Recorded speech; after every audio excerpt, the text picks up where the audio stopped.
Hello there, ladies and gentlemen. Thank you once again for joining me here. Today we are going to be taking a look at the Final Fantasy XIV Patch 2.3 Defenders of Eorzea trailer, and just talking over some of the bits and pieces that are in it. So, this trailer came out today, and as you can see, we start with a little look at front lines. We can see just an army of chocobos for this 28v28v28 PvP. And we see here that it is on the Cartanau Flats, and the area just looks huge. Obviously, the Cartanau Flats were the area where there was the main battle at the end of 1.0, and you can see the devastation that has been caused by the calamity. So it looks like it's going to be a massive area. It's confirmed that you'll be able to use your mounts in there as well. And yeah, you see the ruins around. And then there's this, and it almost looks like part of the Caduceus. The flooring looks like it's come from Coil, from the Caduceus battle in Coil. And this strange piece of Allegan technology that's there. And you can see it up in the hills as well. And then we move on to Ramuh and the Striking Tree, and again, looks absolutely fantastic. Obviously, a lot of lightning-based things, and Ramuh, beautifully designed, looks very imposing. But you can see from the video here, once again back to, I'll just pause that, you can see the circular battlefield, and it does look like there might be an edge that you can fall off there. Also, if you watch closely, you can see some area of effect attacks from Ramuh that appear almost similar. You just saw them there to Leviathan's dives, that they're going to take out an area, a large line area. So yeah, it looks fantastic. And then we come to Hildebrand, the agent of inquiry, looking as dapper as ever with a fish on his head.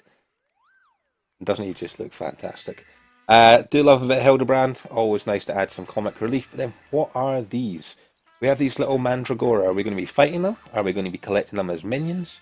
No idea what's going on with them, but they look great. Next, it brings us on to the hunt. And as you can see, rewards Gil and allied seals, not to be confused with company seals. Doesn't appear to be a great deal there. You could see 5,000 gil and 20 allied seals.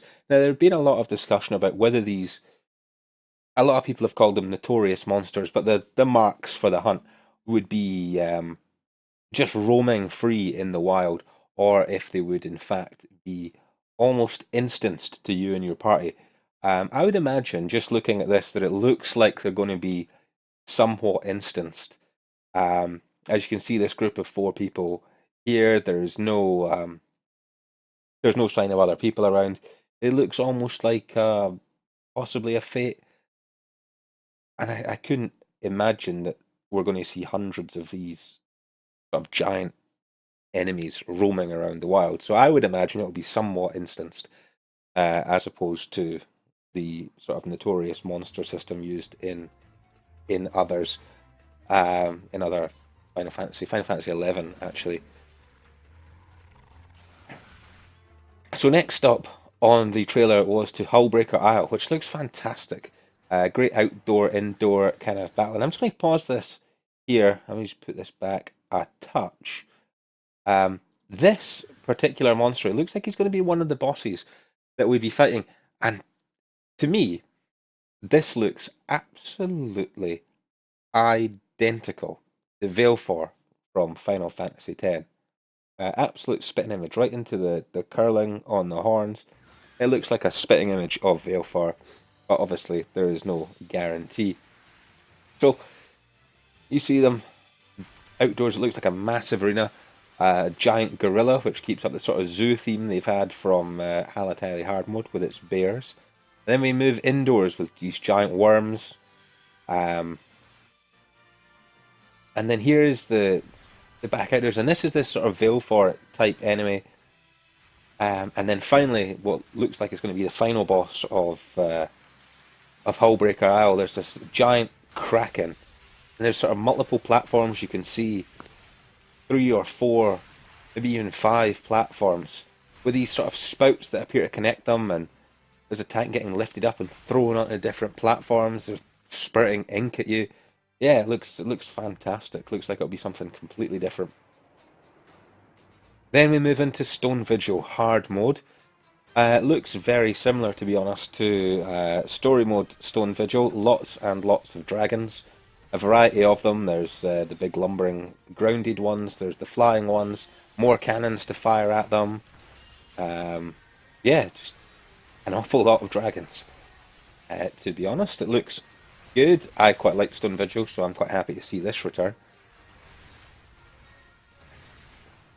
Not a lot else to say about that. There's a fairly short section. Then we move into the Tamtara Deepcroft hard mode, which appears to have quite a lot of similar looking enemies to the lost city of Amdapor.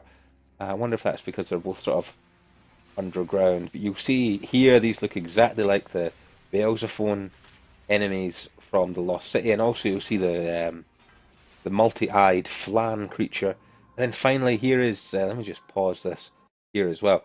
Here we've got Ida, who was the healer that we saw uh, very early in the game, the one who had lost her boyfriend in a dungeon because she hadn't been able to heal him, and who was ostracized by her party members for failing to heal him. Now we can only assume here that the final enemy of the Tamtara Deepcroft hard mode is in fact going to be her boyfriend's severed head, which appears to be combined with a kind of a Riemann style enemy, which looks very interesting. Um, Now, a complete change of tone from severed heads brings us into private chambers, and these look fantastic as well. Size-wise, they look pretty big, certainly big enough for one person. Confirmed to be, let me just pause this, confirmed to be slightly bigger than the floor of a small house. And there's lots of options here. And looking around, there's lots of new furniture options here that haven't seen before. Over on the right-hand side of the screen, there's what appears to be the well, I can only assume it's the Ramu interior item.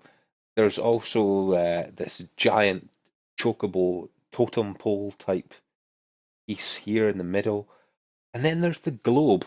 And the globe is what interested me because it could be interesting to see, to get a view of the world itself and what other continents and where they are in relation to Eorzea. So that's something that I'd be looking forward to. That looks to be a different picture hanging on the wall as well. I don't think I've seen one that looks like that. And then there's a strange sort of fireplace type cooking stove. Looks very dangerous to have that indoors. It looks like someone's asking for carbon monoxide poisoning to me. Um, but never mind. And a Gubu rug, which we already have. But everyone loves Gubus, surely. And we're at chocobo racing, and there's lots of different things here. The chocobo dancing from one leg to the other on the pole, or this agility kind of training over the giant gubu, and then kicking down the barrels while not spilling the food to get the reward. Yeah, lots of different things there.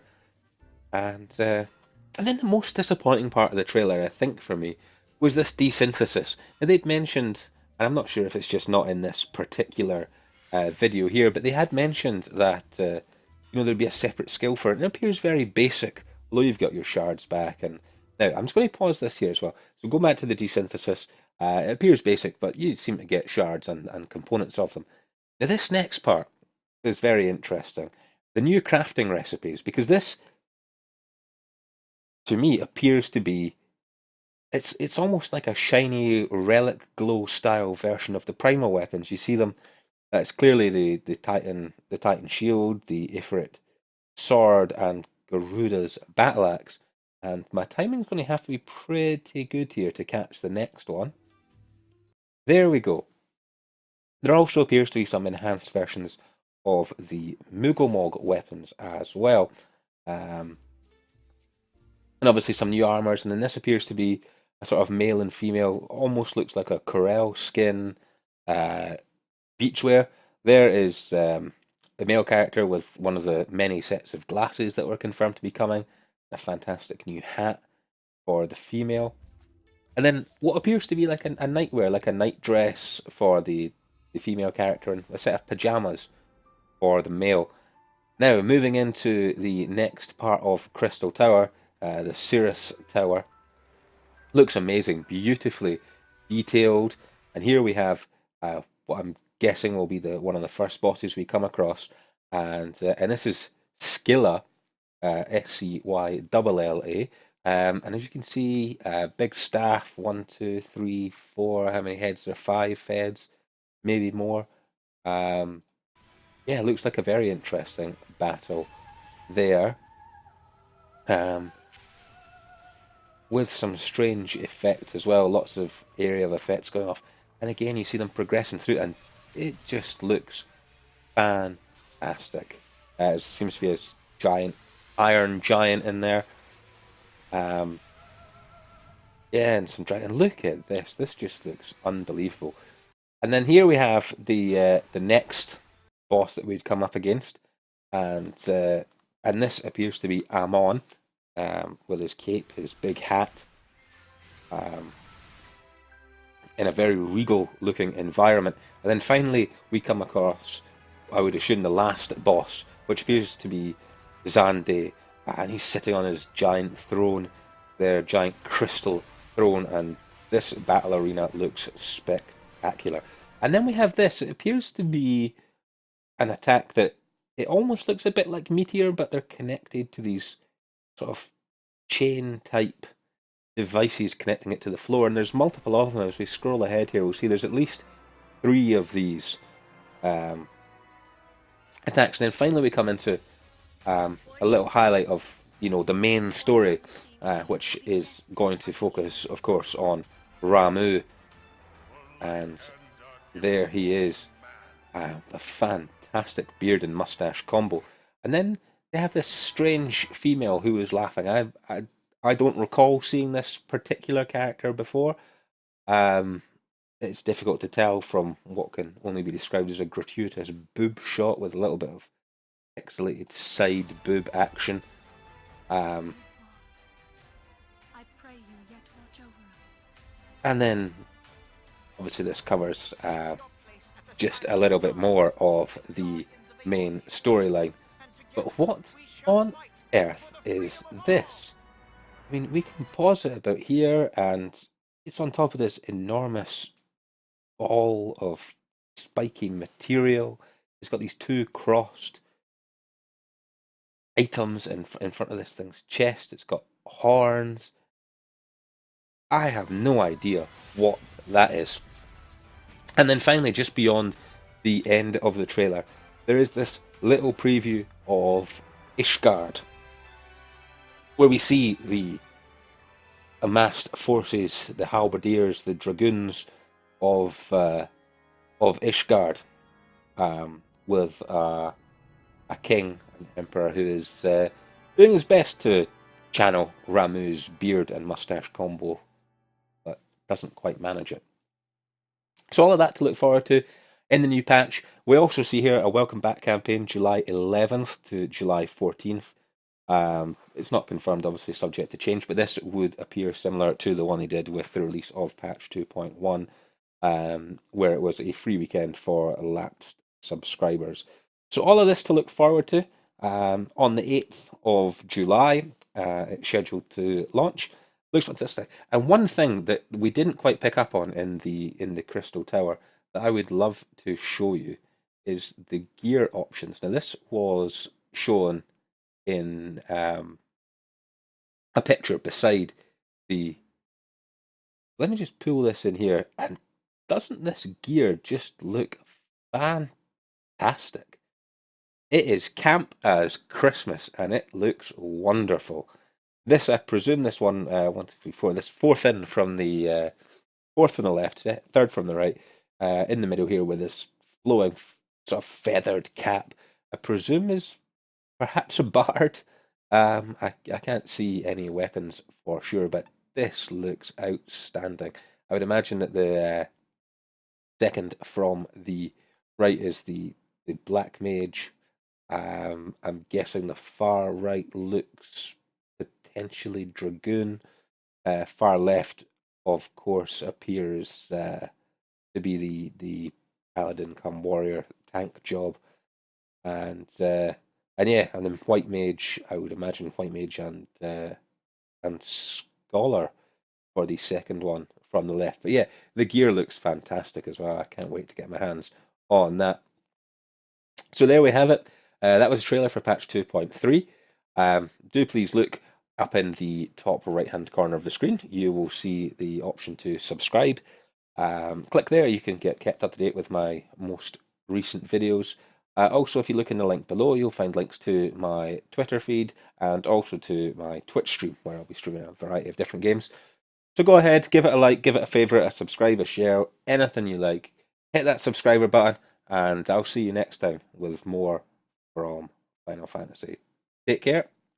See you on the other side.